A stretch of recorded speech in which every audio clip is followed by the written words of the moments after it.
നമ്മുടെ ഇൻഗ്രീഡിയൻസ് നോക്കാം. നമ്മളിപ്പോൾ 2 ബൺ എടുത്തിട്ടുണ്ട്. ഇത് സാൻഡ്വിച്ച് ബണ്ണാണ്. അപ്പോൾ നമുക്ക് ഏത് ടൈപ്പ് ബൺ വേണമെങ്കിലും എടുക്കാം.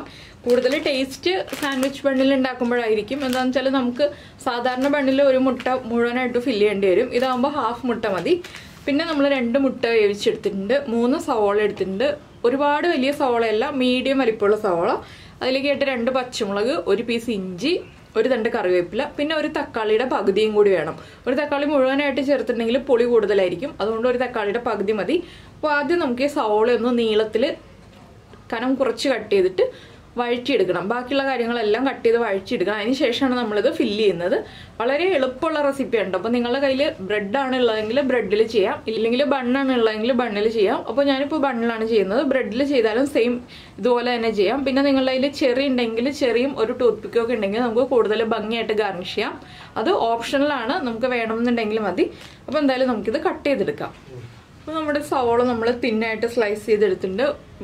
ഇഞ്ചി ഫൈനായിട്ട് ചോപ്പ് ചെയ്തെടുത്തിട്ടുണ്ട്. അതുപോലെ തന്നെ തക്കാളിയും തീരെ ചെറിയ ക്യൂബ്സ് ആയിട്ട് മുറിച്ചെടുത്തിട്ടുണ്ട്. ക്യൂബ്സ് ആയിട്ട് തന്നെ വേണമെന്നില്ല, സ്ലൈസ് ആയിട്ടായാലും മതി.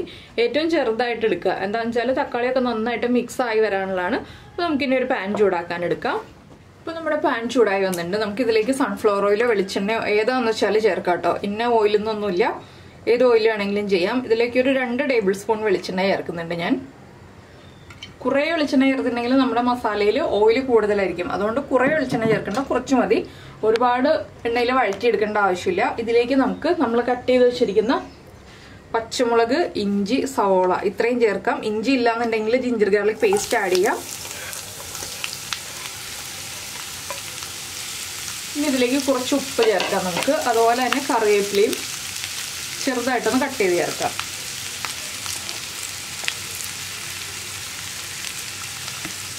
മല്ലിയില ഉണ്ടെന്നുണ്ടെങ്കിൽ മല്ലിയില ചേർക്കാം കേട്ടോ, കറിവേപ്പിലേക്ക് പകരമായിട്ട്. അതിപ്പോഴല്ല, ലാസ്റ്റാണ് നമ്മൾ ചേർക്കാം.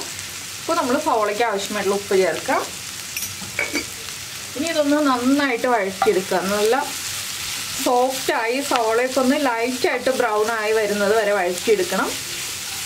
അടച്ചു വെച്ചിട്ട് കുക്ക് ചെയ്തെടുക്കാം, ഇല്ലെങ്കിൽ തുറന്ന് വെച്ച് ഇളക്കി കൊടുത്തുകൊണ്ടിരിക്കാം. കണ്ടിന്യൂസ് ആയിട്ട് ഇളക്കണ്ട, ഇടയ്ക്കിടയ്ക്ക് ഇളക്കിയിട്ട് വഴറ്റിയെടുക്കുക. അതിനുശേഷം വേണം നമുക്ക് ബാക്കിയുള്ള കാര്യങ്ങൾ ചേർക്കാനായിട്ട്. ഇപ്പോൾ നമ്മുടെ സവോളയൊക്കെ ഇതുണ്ടോ, അതുപോലെ ലൈറ്റായിട്ടൊന്ന് ബ്രൗൺ ആയി തുടങ്ങുന്നുണ്ട്. ഇനി നമുക്ക് ഫ്ലെയിം കുറച്ചിട്ട് ഇതിലേക്ക് പൊടികൾ ചേർത്ത് കൊടുക്കാം. ആദ്യം നമ്മൾ ചേർക്കുന്നത് മല്ലിപ്പൊടിയാണ്. ഒരു 1/4 ടീസ്പൂൺ മല്ലിപ്പൊടി മതി കേട്ടോ. നിങ്ങൾ എത്ര മുട്ട എടുക്കുന്നു എന്നുള്ളതനുസരിച്ച് മല്ലിപ്പൊടിയുടെ അളവിൽ വ്യത്യാസം വരുത്താം. 2 മുട്ടയ്ക്ക് 1/4 ടീസ്പൂൺ മല്ലിപ്പൊടി മതി. ഒരുപാട് മല്ലിപ്പൊടിയുടെ ഫ്ലേവർ വേണ്ട. അതുകൊണ്ടാണ് നമ്മൾ കുറച്ച് മല്ലിപ്പൊടി ചേർക്കുന്നത്. ഇത് ഈ ഒരു ഫില്ലിംഗ് ഉണ്ടാക്കിയിട്ട് ചപ്പാത്തിയുടെ ഉള്ളിൽ റോൾ ചെയ്തിട്ടും കഴിക്കാവുന്നതാണ് കേട്ടോ. പിന്നെ ചപ്പാത്തിക്ക് കറിയായിട്ടും കഴിക്കാവുന്നതാണ്. അങ്ങനെ നമുക്ക് പല രീതിയിൽ കഴിക്കാൻ പറ്റുന്ന റെസിപ്പിയാണിത്. അപ്പോൾ നിങ്ങൾ എന്തായാലും ബ്രെഡിൽ അല്ലെങ്കിൽ ബണ്ണിൽ ഇതുപോലൊരു ഫില്ലിംഗ് ഉണ്ടാക്കി വെച്ച് കഴിച്ചിട്ടില്ലെങ്കിൽ ഉറപ്പായിട്ടൊന്ന് ട്രൈ ചെയ്ത് നോക്കിക്കോളൂ. കുട്ടികൾക്കൊക്കെ ആണെങ്കിലും നന്നായിട്ട് ഇഷ്ടപ്പെടുന്ന റെസിപ്പിയാണിത്. ഒരുപാട് എരിവൊന്നും ഉണ്ടാവില്ല. നമുക്ക് എരിവ് വേണമെങ്കിൽ എരിവ് ചേർക്കാം. പിന്നെ ഒരുപാട് എരിവില്ലാത്ത രീതിയിലാണ് ഞാൻ ചെയ്യുന്നത്, ചെറിയൊരു എരിവുള്ള രീതിയിൽ. അപ്പോൾ നമ്മുടെ മല്ലിപ്പൊടി ഒന്ന് കുക്കായി തുടങ്ങുന്നുണ്ട്. നമുക്കിതിലേക്ക് മുളക് പൊടിയും മഞ്ഞൾപ്പൊടിയൊക്കെ ചേർത്ത് കൊടുക്കാം. 1/4 ടീസ്പൂൺ തന്നെയാണ് മുളക് പൊടിയും ചേർക്കുന്നത്. അതുപോലെ തന്നെ ഒരു 1/4 ടീസ്പൂൺ മഞ്ഞൾപ്പൊടി. ഇനി ഈ പൊടികളൊന്ന് കുക്കായി വരട്ടെ. നമുക്കിതിലേക്ക് മീറ്റ് മസാലയുടെ ഫ്ലേവർ താല്പര്യമുണ്ടെങ്കിൽ മീറ്റ് മസാല ചേർക്കാം. ചിക്കൻ മസാലയുടെ ഫ്ലേവറാണ് താല്പര്യം എന്നുണ്ടെങ്കിൽ ചിക്കൻ മസാല ചേർക്കാം. പിന്നെ ചിക്കൻ ഉണ്ടെന്നുണ്ടെങ്കിൽ ചിക്കൻ ഒന്ന് വേവിച്ചിട്ട് എല്ല് മാറ്റി ചെറുതായിട്ട് ചോപ്പ് ചെയ്ത് ചേർക്കാം. അതൊക്കെ നമ്മുടെ ഓപ്ഷനാണ്. അപ്പോൾ ചിക്കൻ ചേർക്കുമ്പോൾ മുട്ട ചേർക്കണം എന്നില്ല. മുട്ടയും ചിക്കനും ചേർത്ത് കഴിക്കാൻ താല്പര്യമുണ്ടെങ്കിൽ ചിക്കനും മുട്ടയും ചേർത്ത് കഴിക്കാം. അതൊക്കെ നമ്മുടെ ഇഷ്ടമനുസരിച്ച് വ്യത്യാസം വരുത്താം. ഇനി നമുക്കിതിലേക്ക് ചേർക്കേണ്ടത് കുരുമുളക് പൊടിയാണ്. കുരുമുളക് പൊടിയും ഞാനൊരു 1/4 ടീസ്പൂണേ ചേർക്കുന്നുള്ളൂ. എന്താണെന്ന് വെച്ചിട്ടുണ്ടെങ്കിൽ വീട്ടിൽ ഫ്രഷ് ആയിട്ട് പൊടിച്ചെടുത്തതാണ്. അപ്പോൾ എരിവ് കൂടുതലായിരിക്കും. നിങ്ങൾ പുറത്തുനിന്ന് വാങ്ങിക്കുന്ന കുരുമുളക് പൊടിയാണെങ്കിൽ 1/2 ടീസ്പൂൺ തന്നെ ചേർത്തോളൂ. പിന്നെ ഞാനൊരു 1/4 ടീസ്പൂൺ ഗരം മസാലപ്പൊടിയും കൂടി ചേർക്കുന്നുണ്ട് കേട്ടോ. അത് ഓപ്ഷണലാണ്. നിങ്ങൾക്ക് ഇത്രയും മസാല മതി എന്നുണ്ടെങ്കിൽ ഇനി പൊടികളൊന്നും ചേർക്കേണ്ട. ഒരു പിഞ്ച് പഞ്ചസാര മാത്രം ചേർത്താൽ മതി. ആ പഞ്ചസാരയുടെ ഒരു ടേസ്റ്റും കൂടി വരുമ്പോൾ നമ്മുടെ മസാലയ്ക്ക് കൂടുതൽ ടേസ്റ്റ് ഉണ്ടാവും. അതിനുവേണ്ടിയാണ് നമ്മൾ ഒരു പിഞ്ച് പഞ്ചസാര ചേർക്കാൻ പറയുന്നത്. ഒരു പിഞ്ചിൽ കൂടണ്ട. ഞാനിപ്പോൾ ഒരു 1/4 ടീസ്പൂൺ ഗരം മസാലപ്പൊടി ചേർക്കുന്നുണ്ട്. ഇതിലേക്ക് ഇനി നമുക്ക് ഒരു പിഞ്ച് പഞ്ചസാരയും കൂടി ചേർക്കാം. ഞാൻ ഒരു പിഞ്ച് പഞ്ചസാരയും കൂടി ചേർത്തിട്ടുണ്ട്. പിന്നെ നമുക്ക് ഇതൊന്ന് ഇളക്കി മിക്സ് ചെയ്തിട്ട് നമ്മുടെ തക്കാളി കട്ട് ചെയ്ത് വെച്ചത് ചേർത്ത് കൊടുക്കാം. ഫ്ലെയിമൊക്കെ കൂട്ടി വയ്ക്കാം. ഇനി നമുക്ക് ഹൈ ഫ്ലെയിമിൽ തന്നെ കുക്ക് ചെയ്യാം. തക്കാളി ചേർത്തിട്ട് അടച്ചു വെക്കണം എന്നുണ്ടെങ്കിൽ അടച്ചു വെക്കാം, ഇല്ലെങ്കിൽ തുറന്ന് വെച്ച് തന്നെ കുക്ക് ചെയ്യാം. പൊടികളെല്ലാം കുക്കായി കഴിഞ്ഞിട്ട് മാത്രം തക്കാളി ചേർക്കുക. ഇപ്പോൾ തന്നെ നല്ല കളർഫുള്ളായിട്ടുണ്ട് നമ്മുടെ മസാല. അപ്പോൾ ഇതിലേക്ക് മുട്ടയും കൂടി വരുമ്പോൾ നല്ല അടിപൊളിയായിരിക്കും. അപ്പോൾ മസാല നന്നായിട്ട് കുക്കായതിന് ശേഷം മാത്രം ഉപ്പ് ചെക്ക് ചെയ്യുക കേട്ടോ. ആ തക്കാളിയിലേക്കൊക്കെ ഉപ്പൊക്കെ പിടിച്ച് കഴിയുമ്പോൾ നമുക്ക് ഉപ്പ് കുറവായിട്ട് തോന്നുകയാണെങ്കിൽ വീണ്ടും ഉപ്പ് ചേർത്ത് കൊടുക്കണം. നമ്മൾ ആദ്യം സവോളയിലേക്ക് കുറച്ച് ഉപ്പല്ലേ ചേർത്തിട്ടുണ്ടായുള്ളൂ. അപ്പോൾ ഞാനിനി ഇതൊന്ന് അടച്ചു വെക്കാൻ പോവാണ്. കുറച്ച് സമയം ഒന്ന് അടച്ചു വെച്ച് കുക്ക് ചെയ്യാം. ലോ ഫ്ലെയിമിൽ അടച്ചു വെച്ച് കുക്ക് ചെയ്യാം. ഇടയ്ക്കിടയ്ക്ക് ഒന്ന് ഇളക്കി കൊടുക്കണം. എന്താണെന്ന് വെച്ചാൽ നമ്മുടെ തക്കാളി ഒന്ന് കുക്കായി ഉടഞ്ഞു വരാൻ വേണ്ടിയിട്ടാണ് നമ്മൾ ഇതുപോലെ ചെയ്യുന്നത്. ഇപ്പോൾ നമ്മുടെ തക്കാളിയൊക്കെ ഒന്ന് ഉടഞ്ഞ് തുടങ്ങിയിട്ടുണ്ട്. നമുക്കിതിലേക്ക് 1 ടീസ്പൂൺ ടൊമാറ്റോ സോസ് ചേർക്കാം. ഇതും ഓപ്ഷണലാണ്. നിങ്ങൾക്ക് ടൊമാറ്റോ സോസ് മാത്രം ചേർത്തിട്ടുണ്ടാക്കാം. ഇല്ലാന്നുണ്ടെങ്കിൽ തക്കാളിയും ടൊമാറ്റോ സോസും ഇതുപോലെ ആഡ് ചെയ്യാം.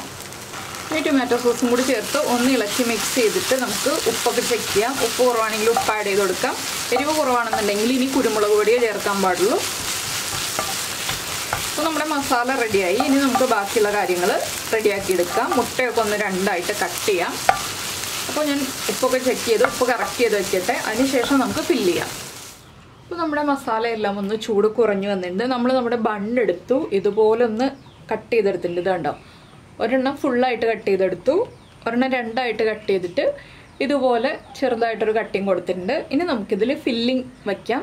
ഫില്ലിങ് വയ്ക്കുമ്പോൾ നിങ്ങൾക്ക് ചീസ് ഉണ്ടെങ്കിൽ ചീസൊക്കെ വയ്ക്കാം കേട്ടോ. ഞാനിപ്പോൾ ചീസൊന്നും യൂസ് ചെയ്യുന്നില്ല. മിക്ക റെസിപ്പികളിലും നമ്മൾ ചീസ് യൂസ് ചെയ്യുന്നതുകൊണ്ടാണ് ഞാൻ ചീസ് യൂസ് ചെയ്യാത്തത്. ഇതിൻ്റെ ഉള്ളിലേക്ക് നമ്മുടെ മസാല ഇതുപോലെ വെച്ചു കൊടുക്കുക. കുറച്ചൊന്ന് വിടർത്തി തന്നെ പിടിക്കാം. പുറമേക്ക് പോവാത്ത രീതിയിൽ ഒന്ന് വെച്ചു കൊടുക്കുക. ഇതുണ്ടോ. ഇനി ഈ ഒരു സ്പൂൺ ഉപയോഗിച്ച് തന്നെ ഒരു ചെറിയ സ്പേസ് ഉണ്ടാക്കുക. ഇതിലേക്ക് നമ്മൾ കട്ട് ചെയ്ത് വെച്ചിരിക്കുന്ന മുട്ട ഉണ്ടല്ലോ, ഈ മുട്ട അങ്ങോട്ട് വയ്ക്കുക. ഒന്ന് പതുക്കെ എടുത്തിട്ട് പ്രസ് ചെയ്ത് കൊടുക്കുക. പ്രസ് ചെയ്ത് കൊടുക്കുമ്പോൾ തുറന്നിരിക്കും. നമ്മൾ എന്ത് ചെയ്യണം, ഒരു ടൂത്ത് പിക്ക് എടുത്തിട്ട് ഒന്ന് കുത്തി വയ്ക്കുക. കഴിക്കുമ്പോൾ ഒന്ന് ശ്രദ്ധിച്ച് കഴിക്കണം എന്ന് മാത്രമേ ഉള്ളൂ. അപ്പോൾ നമ്മുടെ മുട്ടയും മസാലയും ചേർന്ന് ഇതുപോലെ റെഡി ആയിട്ടിരുന്നോളും. കൂടുതൽ മസാല വയ്ക്കരുത്. കൂടുതൽ മസാല വെച്ചിട്ടുണ്ടെങ്കിൽ ബൺ തുറന്നു പോകും.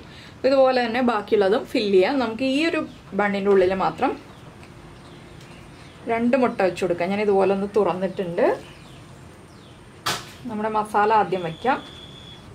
അധികം തിക്കായിട്ട് വയ്ക്കാതെ ഒന്ന് ശ്രദ്ധിക്കുക. ഇതിലേക്ക് നമ്മൾ എടുത്തു വെച്ചിരിക്കുന്ന മുട്ട ഇതുപോലെ ഒന്ന് വെച്ച് കൊടുക്കുക. അപ്പോൾ ഇതിൽ 2 മുട്ട വെച്ച് കൊടുത്തിട്ടുണ്ട്. ഇതുപോലെ നമുക്ക് വേണമെന്നുണ്ടെങ്കിൽ ചെയ്യാം, ഇല്ലെങ്കിൽ 1 മുട്ട വെച്ചിട്ടും ചെയ്യാം. ഇതും ഒരു ടൂത്ത് പിക്ക് വെച്ച് സെക്യൂർ ചെയ്യാം. നമുക്ക് 1 or 2 ടൂത്ത് പിക്ക് യൂസ് ചെയ്യാം കേട്ടോ. എന്താണെന്ന് വെച്ചിട്ടുണ്ടെങ്കിൽ നമുക്ക് ബൺ തുറന്നു പോവാതെ കിട്ടുക എന്നുള്ളതാണ്. അപ്പോൾ നമ്മുടെ ഈസി ആൻഡ് ടേസ്റ്റി ആയിട്ടുള്ള എഗ് സാൻഡ്വിച്ച് എന്ന് പറയാം. എഗ് സാൻഡ്വിച്ച് എന്ന് കംപ്ലീറ്റ് ആയിട്ട് പറയാൻ പറ്റില്ല. എഗ് സാൻഡ്വിച്ചിൻ്റെ കംപ്ലീറ്റ് റെസിപ്പി ഇതല്ല. പക്ഷെ നമ്മളിപ്പോൾ ഈസി ആയിട്ട് ഒരു ബണ്ണിൽ ഫില്ല് ചെയ്ത് കഴിക്കുന്നു. ബണ്ണൊക്കെ വീട്ടിലുണ്ടെങ്കിൽ എളുപ്പത്തിൽ ഉണ്ടാക്കി കഴിക്കാൻ പറ്റുന്ന ഒരു റെസിപ്പിയാണ്. കുറച്ച് സ്പൈസിയാണ്, ഓവർ സ്പൈസി അല്ല, എങ്കിലും അത്യാവശ്യം സ്പൈസിയാണ്. ആ ഒരു രീതിയിൽ കഴിക്കാൻ പറ്റുന്ന നല്ല ടേസ്റ്റി ആയിട്ടുള്ളൊരു സ്നാക്ക്. വൈകുന്നേരം ചായയുടെ കൂടെ കഴിക്കാം, ഇല്ലെങ്കിൽ നമുക്ക് കുട്ടികൾക്ക് ലഞ്ച് ബോക്സിൽ വെച്ച് കൊടുത്തുവിടാം. പക്ഷെ ഇപ്പോൾ ലഞ്ച് ബോക്സിൽ വെച്ച് കൊടുത്തുവിടേണ്ട ആവശ്യമില്ല. എന്താണെന്ന് വെച്ചിട്ടുണ്ടെങ്കിൽ നമ്മുടെ കുട്ടികളൊന്നും സ്കൂളിൽ പോകുന്നില്ല. സ്കൂളൊക്കെ തുറക്കുകയാണെങ്കിൽ നമുക്ക് ലഞ്ച് ബോക്സിൽ വെച്ച് കൊടുത്തുവിടാം. അപ്പോൾ ഇത്രയുള്ള പരിപാടി എല്ലാവർക്കും ഇഷ്ടമായിട്ടുണ്ടാവുമെന്ന് വിചാരിക്കുന്നു. ഇഷ്ടമായിട്ടുണ്ടെങ്കിൽ ഒന്ന് ട്രൈ ചെയ്ത് നോക്കണം കേട്ടോ. ട്രൈ ചെയ്ത് നോക്കിക്കഴിഞ്ഞ് നമ്മുടെ വീഡിയോയുടെ താഴെ ഒന്ന് കമൻറ്റ് ചെയ്യാനും ലൈക്ക് ചെയ്യാനൊന്നും മറന്നു പോരുത്. കണ്ടോ, മുട്ടയും ആ മസാലയും എല്ലാം ചേർത്ത് ബണ്ണിൻ്റെ കൂടെ കഴിക്കുമ്പോൾ നല്ല ടേസ്റ്റാണ്. ആ മസാലയുടെ കൂടെ മുട്ട വരുമ്പോൾ തന്നെ കാണുമ്പോഴും ഭംഗിയാണ്. പക്ഷേ മസാല അധികം കാണുന്നില്ല. ഞാൻ കുറച്ച് മസാല വെച്ചിരിക്കുന്നതുകൊണ്ട് അധികം മസാല കാണുന്നില്ല. അപ്പോൾ എന്തായാലും എല്ലാവരും ട്രൈ ചെയ്ത് നോക്കുമെന്ന് വിചാരിക്കുന്നു. നമ്മുടെ വീഡിയോ ആദ്യമായിട്ട് കാണുകയാണെങ്കിൽ നമ്മുടെ ചാനലിൽ വീഡിയോ പ്രസൻറ്റ് ചെയ്യുന്ന രീതിയൊക്കെ ഇഷ്ടമായിരുന്നുണ്ടെങ്കിൽ നമ്മുടെ ചാനലൊന്ന് സബ്സ്ക്രൈബ് ചെയ്ത് സപ്പോർട്ട് ചെയ്യണേ. സബ്സ്ക്രൈബ് ചെയ്യുന്നതിന് ഈ വീഡിയോയുടെ താഴെയുള്ള റെഡ് സബ്സ്ക്രൈബ് ബട്ടൺ ഒന്ന് ക്ലിക്ക് ചെയ്യുക. അതിൻ്റെ റൈറ്റ് സൈഡിലുള്ള ബെല്ലൈക്കണും ക്ലിക്ക് ചെയ്യുക. അപ്പോൾ ഓൾ എന്ന് പറഞ്ഞിട്ടൊരു ഓപ്ഷൻ വരും. ആ ഓളും കൂടി പ്രസ് ചെയ്തിട്ടുണ്ടെങ്കിൽ ഞാൻ എപ്പോഴും വീഡിയോ അപ്ലോഡ് ചെയ്യുമ്പോൾ നിങ്ങൾക്ക് നോട്ടിഫിക്കേഷൻ വരും. അപ്പോൾ എന്തായാലും നമുക്ക് നമ്മുടെ അടുത്ത റെസിപ്പിയുമായിട്ട് അടുത്ത ദിവസം വീണ്ടും കാണാം.